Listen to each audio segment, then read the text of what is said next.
Different edits. ಬುದ್ಧಿವಂತ ಕೋತಿ.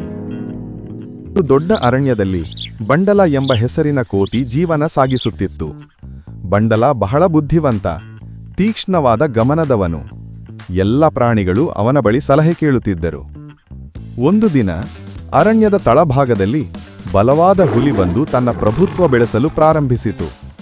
ಅದು ಪ್ರತಿದಿನ ಒಂದು ಪ್ರಾಣಿಯನ್ನು ಬಲಿ ತೆಗೆದುಕೊಳ್ಳುತ್ತಿತ್ತು. ಎಲ್ಲ ಪ್ರಾಣಿಗಳು ಬೆದಿಹೋಗಿದ್ದವು. ಅವರು ಸಭೆ ಸೇರಿ ಪರಿಹಾರ ಹುಡುಕಲಾರಂಭಿಸಿದರು. ಆ ಸಂದರ್ಭದಲ್ಲೇ ಬಂಡಲ ಮಾತನಾಡಿದ. ನೀವು ಎಲ್ಲರೂ ಭಯಪಟ್ಟು ಸುಮ್ಮನೆ ಕೂತರೆ ಸಮಸ್ಯೆ ಬಗೆಹರಿಯಲ್ಲ. ನಾನು ಒಂದು ಉಪಾಯ ಮಾಡುತ್ತೇನೆ, ಆದರೆ ನಿಮ್ಮ ಸಹಕಾರ ಬೇಕು. ಅಂದು ರಾತ್ರಿ ಬಂಡಲ ಒಂದು ದೋಣಿ ಮಾಡಿಸಿ ಹುಲಿಗೆ ಸವಿಯಾದ ಮಾಂಸವನ್ನು ಹಾಕಿಸಿ ಅರಣ್ಯದ ಪಕ್ಕದ ನದಿಗೆ ಕಳಿಸಿತು. ಹುಲಿ ಅದನ್ನು ನೋಡಿ ನದಿಯ ದಿಕ್ಕಿಗೆ ಓಡಿತು. ಆದರೆ ನದಿಯ ಮಧ್ಯದಲ್ಲಿ ದೋಣಿ ಉರುಳಿತು. ಹುಲಿ ಈಜಲು ವಿಫಲವಾಯಿತು. ಹುಲಿ ಅಲ್ಲಿಂದ ಮರಳಲಾರದೆ ಅರಣ್ಯ ತೊರೆದಿತು. ಮರುದಿನದಿಂದ ಅರಣ್ಯದಲ್ಲಿ ಎಲ್ಲರೂ ನಿಟ್ಟುಸಿರು ಬಿಟ್ಟರು. ಎಲ್ಲ ಪ್ರಾಣಿಗಳು ಬಂಡಲನಿಗೆ ನಮಸ್ಕರಿಸಿದರು. ನೀನು ನಮ್ಮ ರಕ್ಷಕ. ನಿನ್ನ ಬುದ್ಧಿವಂತಿಕೆಯಿಂದ ನಮ್ಮ ಬದುಕು ಉಳಿದಿದೆ.